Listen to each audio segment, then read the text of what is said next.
Ladies and gentlemen, good day and welcome to the Q4 FY24 earnings conference call of Tata Chemicals Limited. As a reminder, all participant lines will be in the listen-only mode, and there will be an opportunity for you to ask questions after the presentation concludes. Should you need assistance during the call, please signal an operator by pressing star, then 0 on your touchtone phone. I now hand the conference over to Mr. Gavin Desa from CDR India. Thank you, and over to you, sir. Thank you, Raymond. Good day, everyone, and thank you for joining us on Tata Chemicals Q4 and FY24 earnings conference call. We have with us today Mr. R. Mukundan, the Managing Director and CEO, and Mr. Nandakumar Tirumalai, the Chief Financial Officer.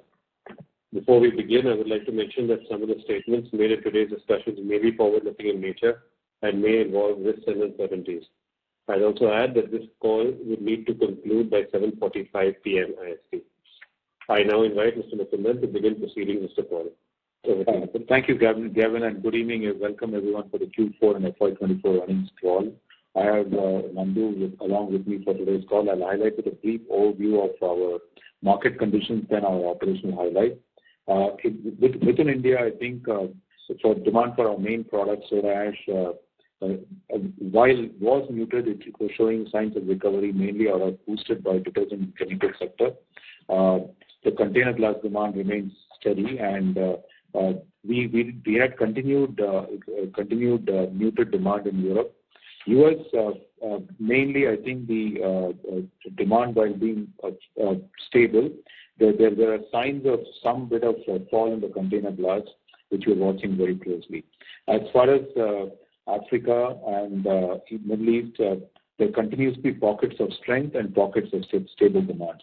In South America, while despite weaker imports, the optimism is growing, and this is despite the fact that some of the lithium markets are challenged. The view is that in the long term and the medium term, these markets would continue to be fine. As far as China's soda ash demand is concerned, it started on a strong note, and the apparent demand on Jan and February broadly grew by about 15% compared to last year. The supply side, the key challenge continues to be the European market, where because of the loss of market, the Turkish capacity is moving to the rest of the world. But I think the Red Sea conflict has put some higher freight rates and has meant a challenge for the material to move into the Asian markets, and that has given a bit of cover.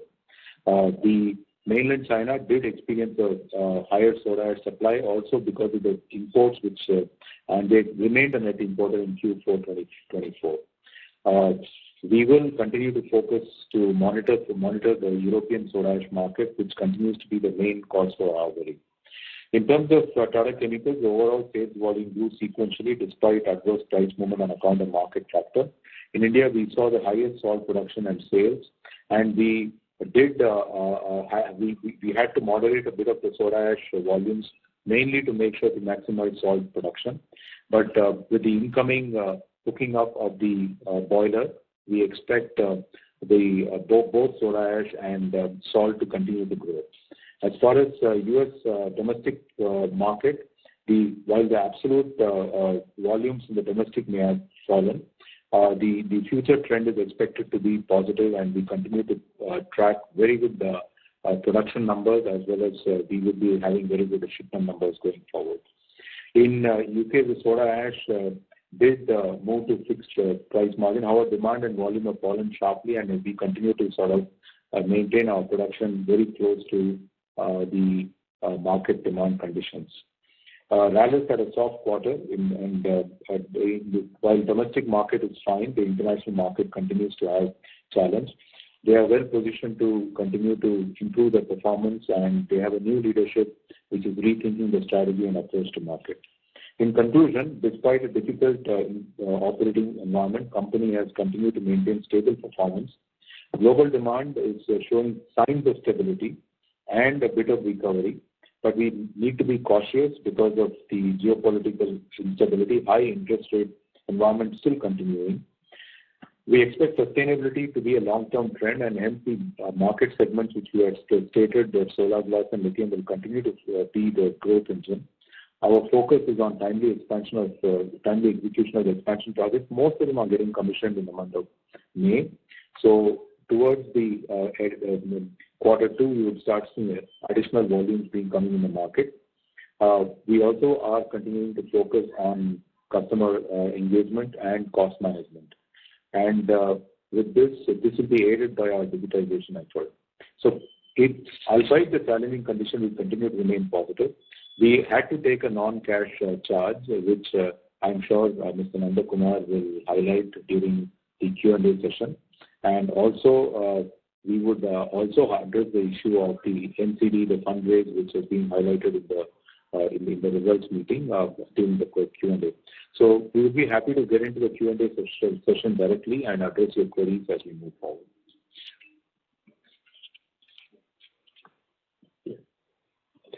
We can enter Q&A. Sure, thank you very much. We will now begin with the question and answer session. Anyone who wishes to ask questions may press star and 1 on a touch-tone telephone. If you wish to remove yourself from the question queue, you may press star and 2. Participants are requested to use handsets while asking a question. Also, we'd like to request participants to please limit your questions to 2 per participant. Should you have a follow-up question, we request you to rejoin the queue. Ladies and gentlemen, we will wait for a moment while the question queue assembles.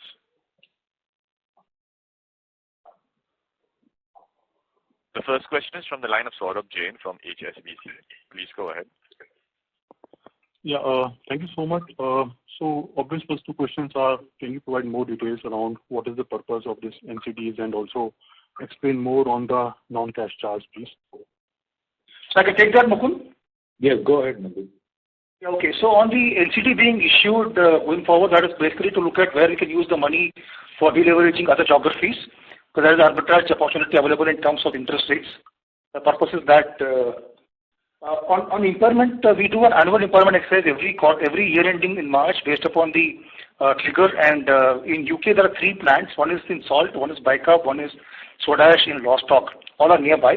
So this plant in Lostock has been impaired as per Ind AS 36 as required as per the accounting standards, because the future cash flows at this point in time are lower than what the holding value of the assets are. It's a non-cash one-time charge in the books of accounts. So it's one particular plant mainly in the UK. So when you say, the write-down of these assets, is it the inventory or no? We need both clarity on that side. So it's a fixed assets basically. So you see, we check for all the balance sheet assets in terms of what actually worth. So inventory is checked for the NRV, so like that. So fixed assets are checked against what is the future discounted cash flow of the assets which is going to perform over point in time. And every March, as per the part of the account closing, we need to look at each asset we have across the globe, which is in US, India, and Kenya. And this particular asset in Lostock had an impairment based upon the projections of cash flows which we have done based upon the view of the market in soda ash as of now. So this is essentially, all of it is relating to plant and machinery, no inventories, nothing, right? Point number 5B explains the exact impairment in the notes. Okay, sir, this is not inventory. This is mainly plant and machinery. You're absolutely right. Okay, and can we expect more of such adjustments in future? Because though you have said once in a year, but do we expect any such surprises from any other geographies or UK on this side? On that, there is nothing. In fact, our view has been that Europe has been challenged, and I think this is a reflection of the challenge which I've been sort of highlighting to all the analysts. And it is tested. All the assets are certainly tested, but I think in terms of the pressure on that, in terms of future cash flow pricing and the contribution, I think this is the one which was under pressure, and we've taken the charge this quarter. We don't anticipate any major asset or anything under pressure, including our operations in India, Kenya, or in US, or all our operations. Got it. And NCD changes? Even within UK, I think this is our operations in salt, Middlewich are absolutely fine. I think this is mainly related to the soda ash plant in Lostock. Our pharmaceutical salt plant, our let's say the high-grade bicarb plant, they're all absolutely in fine condition. We continue to operate these plants. It is only that the contribution these plants can generate cannot support the the value of the fixed asset which is there in the books. Understood. And on the NCD, it is just, a kind of refinancing, right? There is no fresh investments that you are going to deploy with this money. The purpose right now is to look at opportunity for refinancing debts overseas by, borrowing in India, so gets arbitrage. And any timelines on this side? Have you decided yet? I think in the next few months. Okay. Okay, understood. Thank you so much. If I may ask another question, the commentary seems to be more like... Yeah, okay, no problem. I'll join back with you. Thank you. Yeah. The next question is from Abhijit Akela from Kotak Securities. Please go ahead. Yeah, thank you.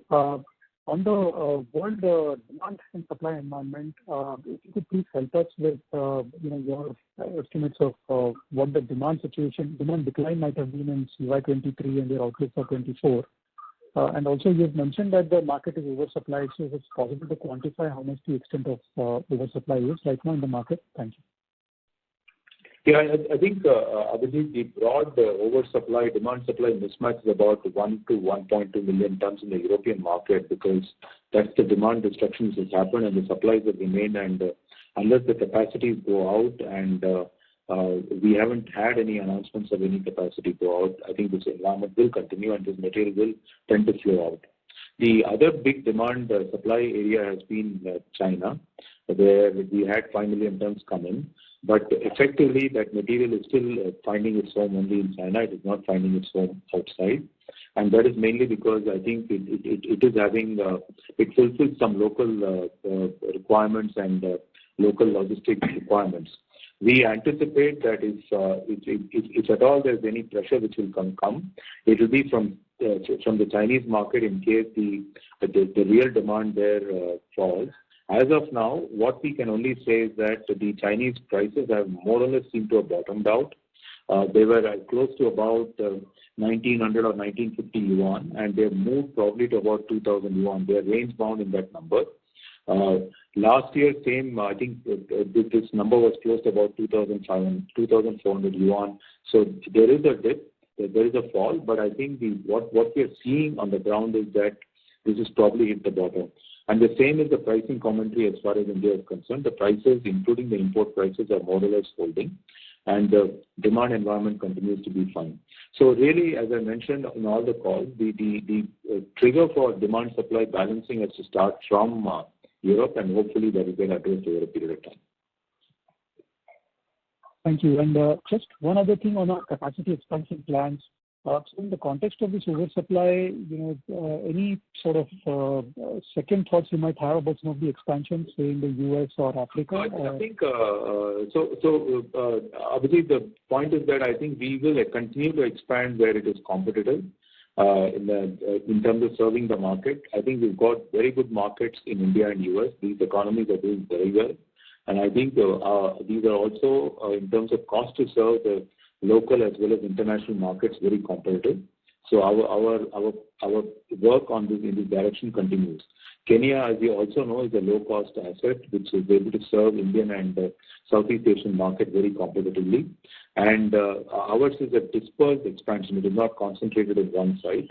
So the expansion of 250,000 ton in India is almost, it's done. Actually, it's getting commissioned as we speak. So the hookup should be happening in the month of May.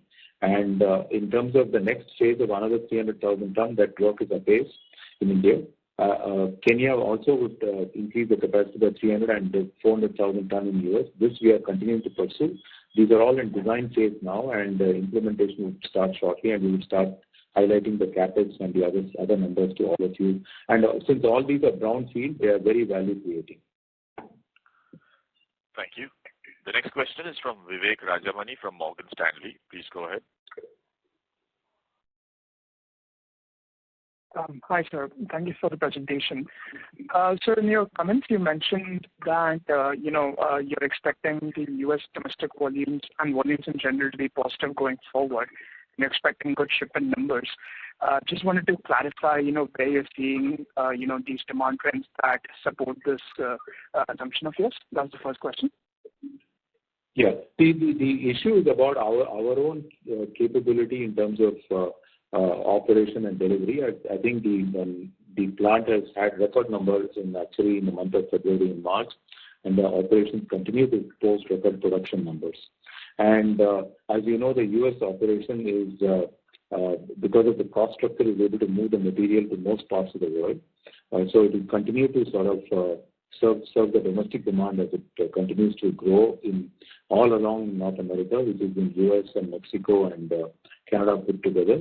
In addition to that, we will also be able to ship this material to our customers overseas, mainly in LATAM, Pacific, Asia Pacific region. And some part of it would certainly go to Europe. We've already shipped one shipment to Europe and also one shipment to China in the last quarter and this quarter. Sure, sir. Thank you so much. And just one clarification here. You did mention that container glass is still a bit of a struggle in the U.S., right? Yeah, this continues with respect to, I think, what started off as a bit of a challenge in the beer demand, I think is continuing. And we do hope it will stabilize because the market conditions from the broad economic point of view does remain positive. We do know that we have an even greater positive bias once interest rates start to trend down, which has been long coming, which is why I was a bit cautious in my commentary saying that one is on the geopolitical conflict, depending on what happens in which region, could provide us opportunity. For example, the Red Sea conflict in some markets has given us a better opportunity. But in some of the points about interest rate, if it sort of starts to trend, I think will also be an option. But if it remains high for longer, I think we will have to continue to watch our consuming markets. But as of now, what we are seeing is that there is no more increase in interest rate. They seem to have peaked. The prices of the soda ash have almost bottomed out. So from all perspectives, we are at a point where it can only trend a little bit up.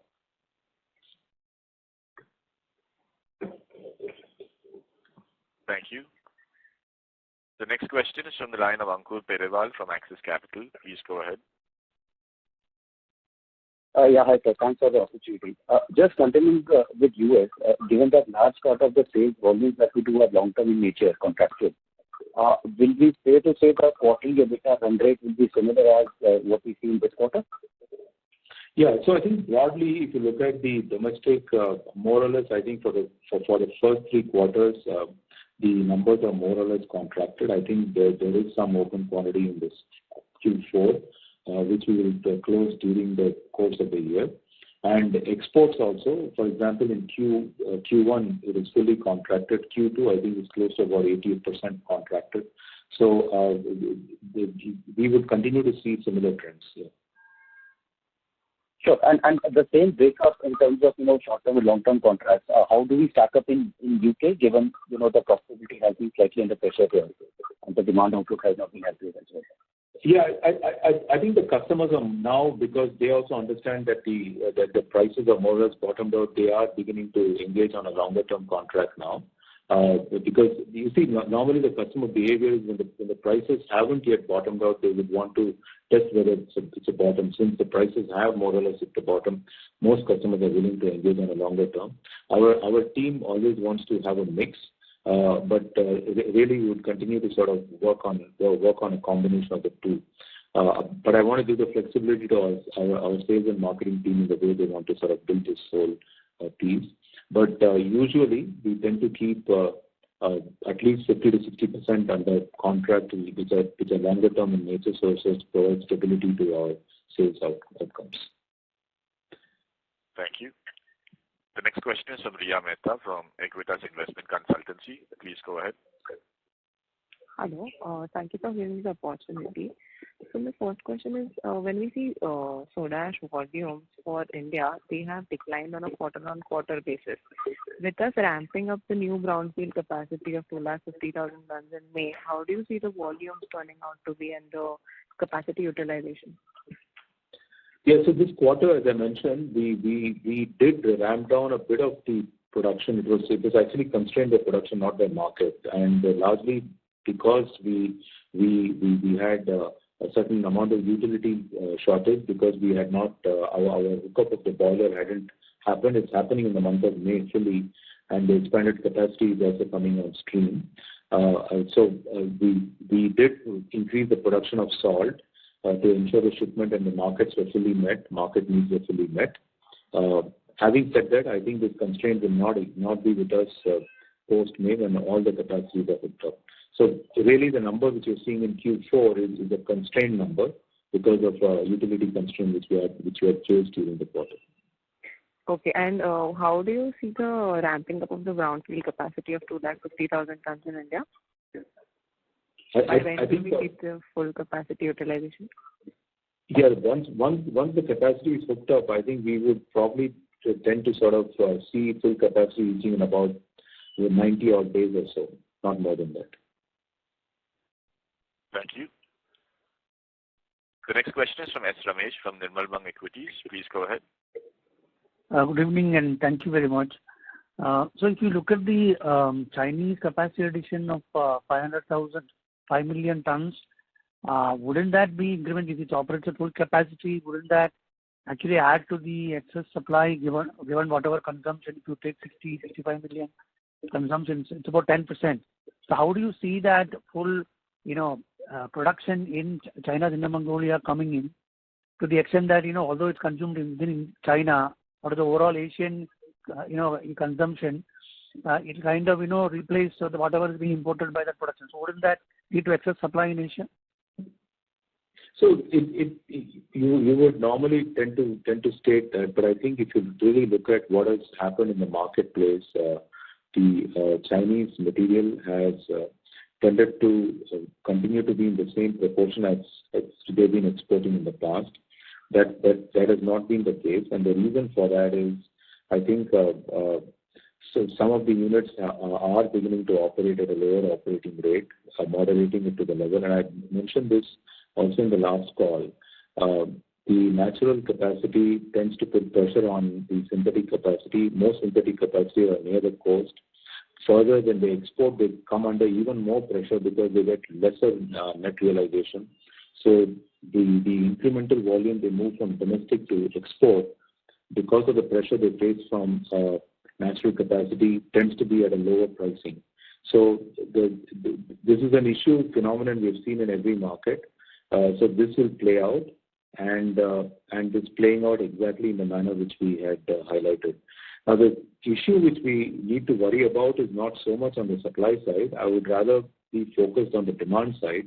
If the Chinese real estate and other elements in the marketplace play very negatively for them, and the real demand starts to compress, that's when we should be worrying. As of now, China has been positive in demand growth, and more or less, I think from our perspective, it has not played out the way at least the 5 million ton capacity coming on stream should have played out. So I would fundamentally say that we are watching the situation closely. The Chinese demand in terms of the real estate was initially balanced out by the increase in solar glass demand. Also the demand for lithium carbonate with the booming EV sales. But we need to watch all these sectors. So I'm for not once saying that it is going to be, there may not be any impact from Chinese market. All I'm saying is as we are observing the market trends now, the continued pressure seems to be coming out of Europe and not out of China. So the next thought is now if you look at UK, before this impairment you have made then positive, although it's down YOY. So in the UK and US, what is the kind of reduction in the contract prices, and how do you see the margins play out in UK and US from the current margins, which are obviously that low range of around $40-50? So I think there has been a compression in terms of the contribution margin in UK, and I think Nandu can correct me. It has broadly been in the range of about $30 to $40 per ton, and that's created the pressure on the let's say the financial numbers to do the impairment charge. We as of now don't anticipate any major change in that number. It will continue to be under pressure, and which is why we've taken the call to take the financial charge. Thank you. The next question is from Arjun Khanna from Kotak Mahindra Asset Management. Please go ahead. Thank you for taking my question. Sir, given where the market is right now, how would we envisage our debt structure? We are raising NCDs, but if we look at the debt, it's roughly up 265 crores year on year. So what is our thought process in terms of the net debt situation? So broadly, this is also another issue which was highlighted, Arjun.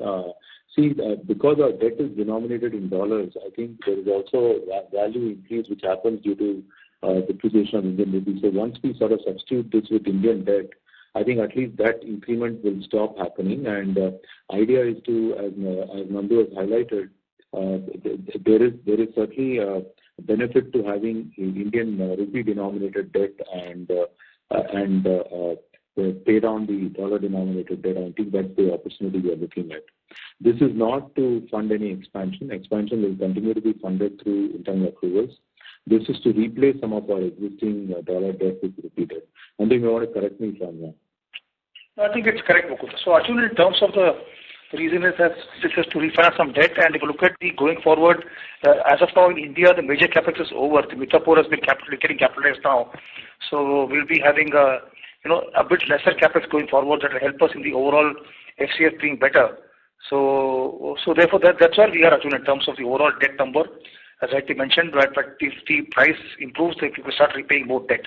As of now, we are looking at the free cash flow, which would be slightly better than past because of lower capex. So what does that mean, sir? Slightly better than past? If you look at the capex we had in the last 2 years' time, we had the expansion happening in India, Mithapur. Okay, that has been now more or less done, and we have just capitalized some part of it in March and some part in May or June. So the next phase of capex will start happening now over a point in time. So the major bulk of the capex in India has got done now. Because we have mentioned in the slide that we are doing 2,000 crores of capex FY25 to 28. Yeah, that's over the next 4 years, no? Whereas we had the last expansion over last 3-4 years' time, so the pace of capex was much higher last 2 years' time. So the next phase will happen over 3 or 4 years' time actually. And expansion in US and Kenya, which we had announced, of 700,000. So that will also happen over the next couple of years' time. Because you can add if I'm... Yeah. Okay. So I think, Arjun, let me just highlight that what Nandu is saying is that the debt between India and Singapore is not likely to move up. In fact, it probably is likely to trend down as we start to have positive cash earnings, because the bulk of the capex cycle, large capex growth cycle is almost over, and we will capitalize all of this in the month of May, June, in that period. In terms of the US and the next phase of expansion, as I said, it's in design phase, so there will be a lull in between. The capex expenditure follows the S curve. It starts slow, peaks up very rapidly, and then starts to slow down towards the end. And the S curve normally runs for about 18 to 24 months. So we expect a lean period to continue at least during the course of this year and maybe part of the next year before it ramps up again. By which time we would probably have enough visibility and also positive earnings across the board.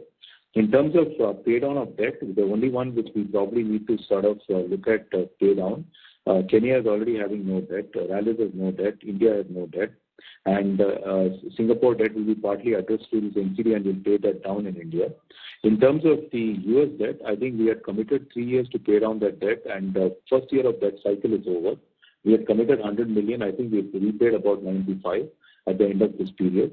And we will continue to look at opportunities, and our own estimate, we paid down 110 million as against 100. And we will continue to look at opportunities during the next 2 years. The maximum we see it increasing, instead of being 3-year pay down, it may have become 4-year pay down. Our calculations are landing somewhere there. So there is a change. But I think we will work our way to make sure that to keep the commitment we have made to pay down in 3 years' time. First year has run well. The next 2 years may get extended by another year. That's the maximum we see. But we'll work our way whether we can keep it to 2-year periods too. Thank you. The next question is from Sumant Kumar from Motilal Oswal. Please go ahead. Yeah. Hi, sir. My question regarding US. We have seen a QOQ improvement in US soda ash volume. but still EBITDA per ton, per kg, per ton, we are still subdued. And in Q3, we have an exceptional loss also, one-time expense or one-time loss for the US business. So what is the going ahead in next couple of years, EBITDA per ton we are expecting, and what are the key reasons for that, the subdued EBITDA per ton this quarter? So on the volume, let me address that broadly. Sumant, if you look at the last quarter, Q3, our export volumes were broadly 298,000 tons. This quarter, the number is 370. So there is an increase. There is also an increase in the domestic, which is 231,000 tons to 256,000 tons. So sequentially, there is an increase in the number. And as I said, our unit is doing well and they are trending well. Last quarter, certainly there was an issue of broadly about 50,000-60,000 tons getting hit because of various shipment as well as Union Pacific as well as internal maintenance extended shutdown which we had. But that is now behind us, which is why you see the numbers up. As far as the EBITDA is concerned, largely I think the domestic EBITDA is stable. We haven't seen anything more than $4 or $5 change in the EBITDA number compared to last year. The biggest fall has been on the export side, where the EBITDA number is almost dipped by about I think anywhere between $90 to $100 in terms of what it was previous year to this year in terms of fall. So overall, I think it's a blend, and so I just leave it at that point. So you are saying that quarter-on-quarter export margin has deteriorated.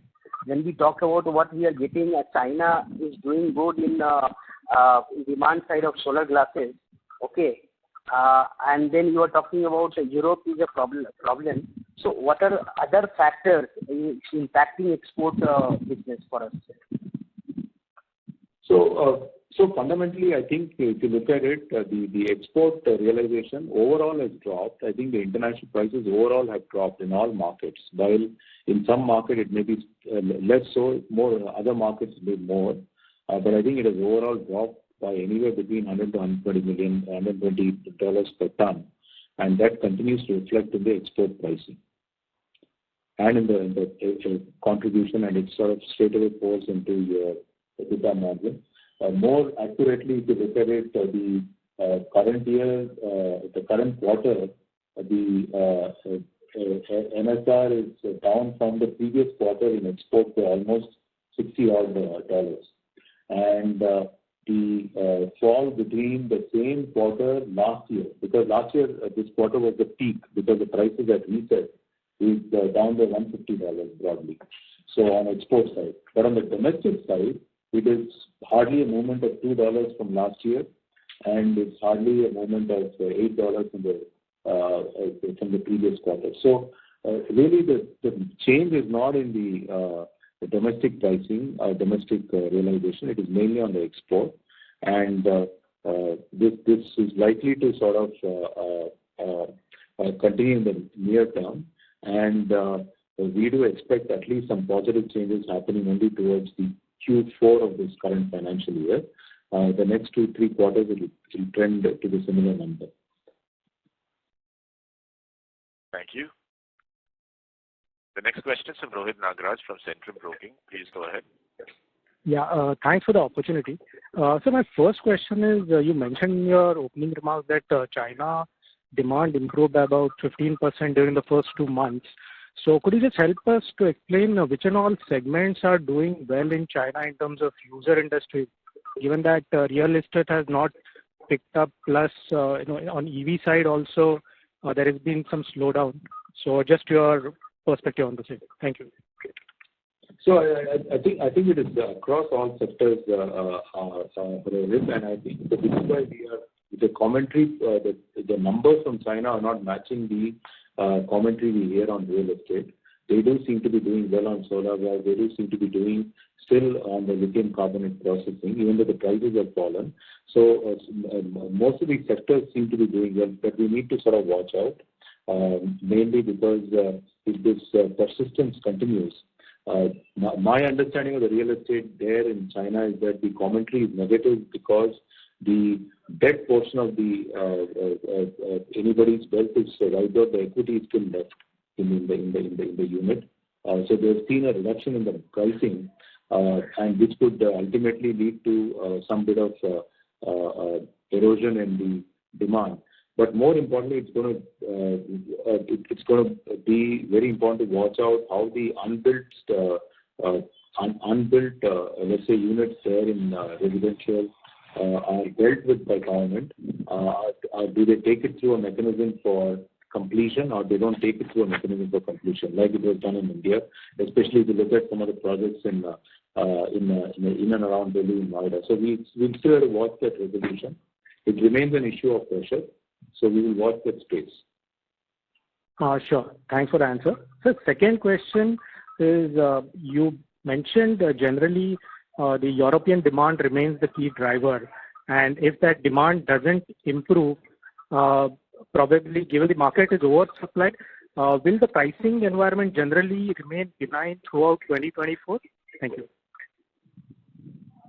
See, the basic issue for that has been the supplies out of Turkey, which normally would have gone into Europe, are now moving into other parts of the world, and that number is fairly high, and that is causing a bit of dissonance in all parts of the world. For that to correct itself, it is not a demand question, because we are not even questioning whether demand will go up. Our view is that the supply within Europe has to come down, which means some of the units have to slow down or may have to take a very difficult view of what they do with the capacity there. So, and we have to watch that space. That is a process which will happen, or maybe most likely to happen. Thank you. The next question is from Nitesh Dhoot from Dolat Capital. Please go ahead. Yeah, hi, sir. Thanks for the opportunity. Just a quick one from my side. Typically, how many days of shutdown is taken in the industry in Q1? And will it be sufficient for integration of new capacity with the existing plant? So this quarter in Mithapur, where the hookup is happening, it's broadly a 10-day plant shutdown. We are building out the inventory to make sure our customers are fully serviced, and it should normally be around that period, not more than that. Thank you, sir. Thank you. We'll be able to take one last question. We take the last question from the line of Saket Kapoor from Kapoor Company. Please go ahead. Yeah, Namaskar, Gundar, and thank you for the opportunity. So you did mention about lots of material moving from Turkey to other parts of the world as there is a demand destruction in Europe. So my question is particularly what has led to this demand destruction in Europe, and how will this situation improve if going ahead? And what have been the import into India for the last quarter and for the full year as a whole? If you could just allude to the fact. Yeah. In terms of the demand in Europe, Saket, I think the main issue is they've lost the access to, because of the conflict there, unfortunate conflict, that they've lost access to the cheap Russian gas, and energy is has an important role in most industries, including our consuming industry, and that creates its own set of stress, and the high inflation environment, and that creates a cycle of demand for all sectors. So it is driven off the consequence of what is happening in that space, and we have seen that there's been no resolution in terms of for almost 2 years now. And while the prices gas prices in Europe have come down, they are still 3 times the peak level. So really, that is the key driver why the European situation is really difficult. And the reason I said that it may be it may lead to some kind of a permanent way of shift of, let's say, active capacities, is mainly because many of the units will find it challenging, including the consuming industry of the soda ash itself. So let me leave it there, because I think we've got to watch it sector by sector and space by space, and that is something which will play out. This has not been the situation in other markets which are supplied by a very different level of energy source. US is very competitive in its gas energy source. China continues to have a mix of coal and renewable and gas, now increasingly coming from the Russian side, and also India has had India was not exposed to this, so these markets were not exposed to the. So I think they are coping better than the European market.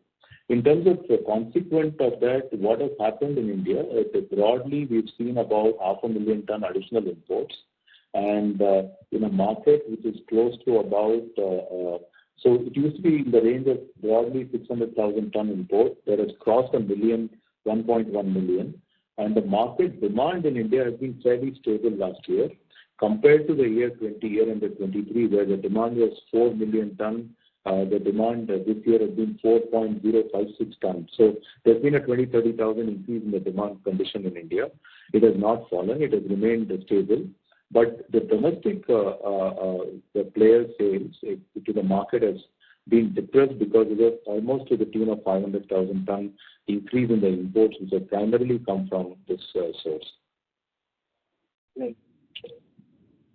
Right. And sir, if we look at the freight and forwarding charges, that has gone up by above 100 crore Q on Q.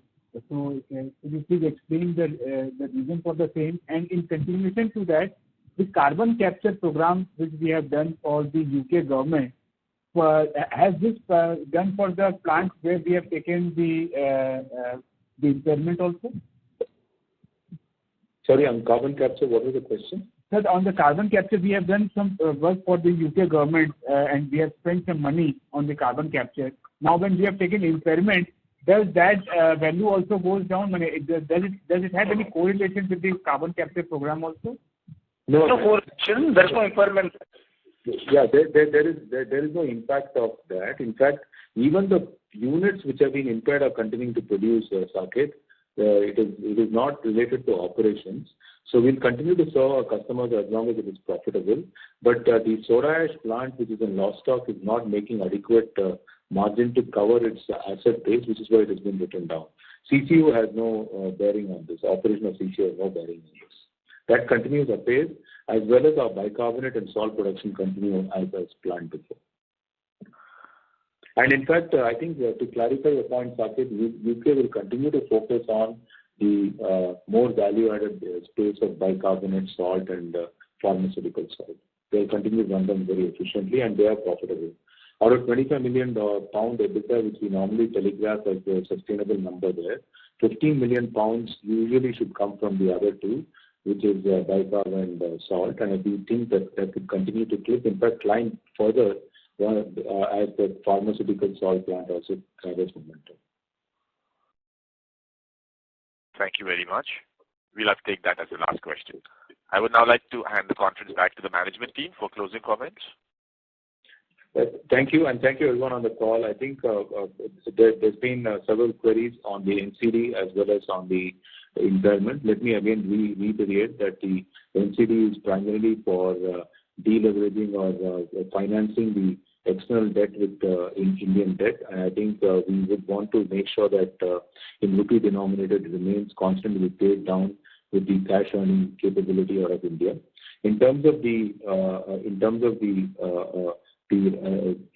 non-cash write-down, it is primarily on soda ash, where, as Nandu has explained, the underlying asset versus the cash earning capability, I think we had to match it, and we took the write-down.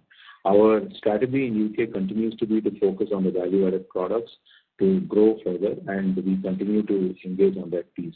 The rest of the parts of the world and our operations, the salt will continue to get adequate support and continue to grow. Our focus on bringing on stream the current project within Mithapur, I think will will show fruition during this quarter. The next phase of expansion, I think the design work is apace, and we will come back to with specifics.